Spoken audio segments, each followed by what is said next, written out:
નમસ્કાર ખેડૂત ભાઈઓ, હું ધુડાભાઈ વિશ્વાસ એગ્રો એજન્સી રાણપુરની ખેતી માહિતીની યુટ્યુબ ચેનલમાં આપ સર્વ ખેડૂત મિત્રોનું હાર્દિક સ્વાગત કરું છું. આજે આપણે વાત કરવાના છીએ જે અવની પ્રગતિ હાઇબ્રિડ ભીંડા આવેલા હતા, જે અવની પ્રગતિ હાઇબ્રિડ ભીંડા, એ ભીંડાનું અમે ફિલ્ડ વિઝિટની મુલાકાત પણ કરેલી અને એ ફિલ્ડ વિઝિટ દરમિયાન જે ખેડૂતોએ અડધા વીઘાનો ભીંડો કરેલો હતો, એમણે બંને ખેડૂત મિત્રોને 1.5 થી 2 લાખની આજુબાજુનો ભીંડો થયો છે.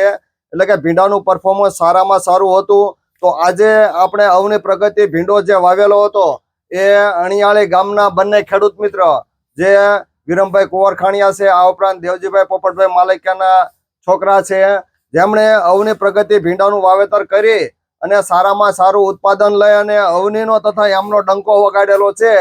તો આપણે અવની પ્રગતિ ભીંડો વાવ્યો તો વિરમભાઈ ને પૂછે કે વિરમભાઈ, આ ભીંડો વાવે તમને કેવું લાગ્યું? ભીંડોમાં બહુ સારામાં સારું છે. અચ્છા, સિંગ હારી થાય, ઠેઠુલી લીલો છમ રે,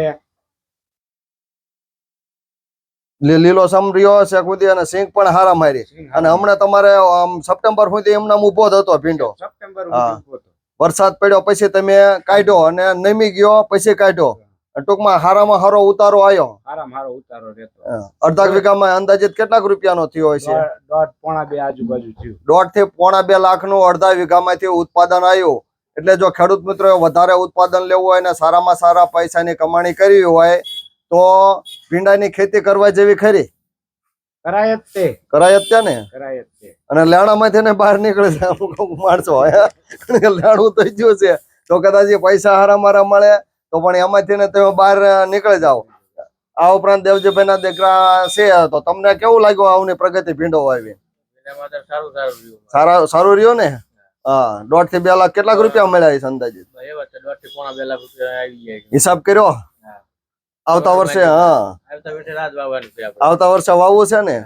એટલે આપણે પ્રગતિ કરવી હોય તો અવની પ્રગતિ ભીંડાનું વાવેતર કરવું જોઈએ, બરોબર ને? આ ઉપરાંત તમે ધીમે ધીમે ખેતીમાં શાકભાજીનું વાવેતર કરતા થયા અને ધીમે ધીમે 2-3 વર્ષથી તમારે એમ ધીમે ધીમે સારું રહેશે ને?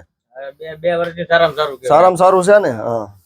તો આપણે આ બંને ખેડૂત મિત્રોનો અભિપ્રાય મેળવ્યો, જેમને અવની પ્રગતિ ભીંડો વાવેલો હતો અને 1 વીઘામાંથી અડધા કે 5 વીઘામાંથી 1.5 થી 2 લાખ રૂપિયાનું ઉત્પાદન મેળવ્યું છે અને એમનો જીવન ધોરણ સુધર્યું છે અને સારામાં સારી રૂપિયાની કમાણી કરી છે.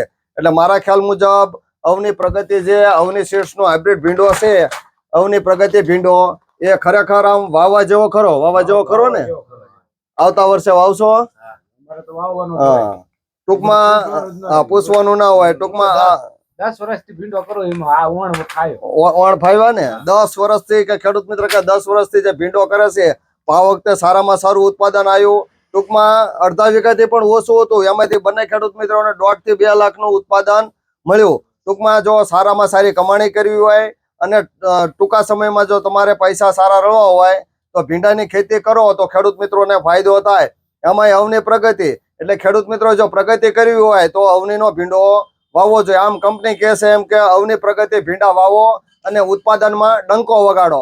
તો બસ અમારે આ બંને ખેડૂત મિત્રોનો અભિપ્રાય લેવાનો હતો, એ અભિપ્રાય લીધો અને આ અભિપ્રાય મુજબ આવતા વર્ષે બીજા ખેડૂત મિત્રો પણ ભીંડાની ખેતી કરે એવી હું શુભકામના પાઠવું છું. તો વિશ્વાસ એગ્રો એજન્સી ધુડાભાઈ, તમને જો ભીંડા વિશેની માહિતી સાચી અને સારી લાગી હોય તો બીજા કોઈ તમારા ખેડૂત મિત્રોને કરવું હોય તો સગાવાલાને કોઈને ભીંડો કરવો હોય તો તમે આ માહિતી મોકલી શકો છો. બસ આવજો, આભાર.